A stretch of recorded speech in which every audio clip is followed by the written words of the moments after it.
This channel does not promote any violent, harmful, or illegal activities. All content provided by this channel is meant for an educational purpose only. এই মুহূর্তে আরো একটা বড় খবর, একটা বড় ছবি দেখাবো আপনাদের এই মুহূর্তে।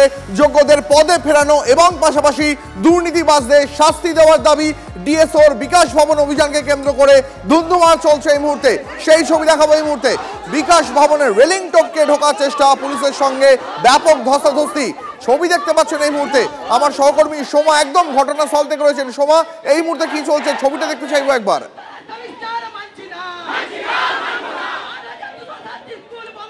দেখো, বিকাশ ভবনের সামনে এআইডিএসওর যারা কর্মীরা রয়েছেন তারা এই মুহূর্তে বিকাশ ভবনের গেটের সামনে তারা কিন্তু এখানে বিক্ষোভে সামিল হয়েছে।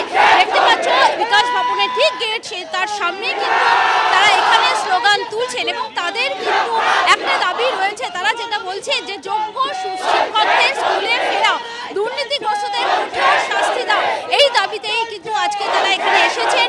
এই মুহূর্তে তারা একেবারেই তারা যেটা বলছেন যে তারা ডেপুটেশন দেবে এবং তারা এটাও বলছেন যে দীর্ঘদিন ধরেই কিন্তু এই সমস্যার সমাধান হচ্ছে না। আমার সাথে রয়েছেন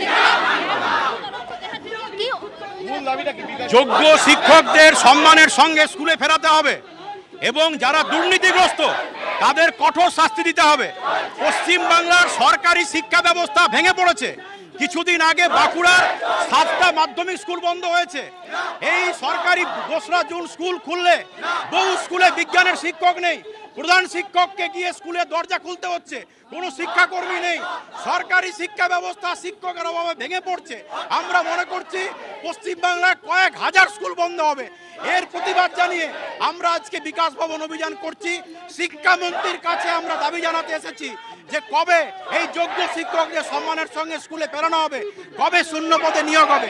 পাশাপাশি আমরা দাবি করছি ছাত্র সংসদ নির্বাচনের দিন ঘোষণা করতে হবে এবং উচ্চশিক্ষাতেও যে আজকে কলেজ বিশ্ববিদ্যালয়ে অধ্যাপক নেই এবং উচ্চ মাধ্যমিকের ফল প্রকাশ হয়েছে, এখনো কলেজে ভর্তির নির্দেশিকা জারি হয়নি।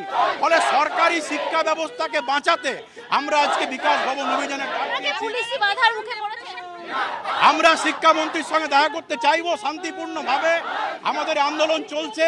আমরা পশ্চিমবাংলার শিক্ষামন্ত্রী কিংবা তার দায়িত্বপ্রাপ্ত যে আছেন তার কাছে আমরা জানতে চাই সরকারের পরিকল্পনা কি। এইটা উত্তর না পাওয়া পর্যন্ত আমাদের এই আন্দোলন চলবে, আমাদের আন্দোলন চলতেই থাকবে।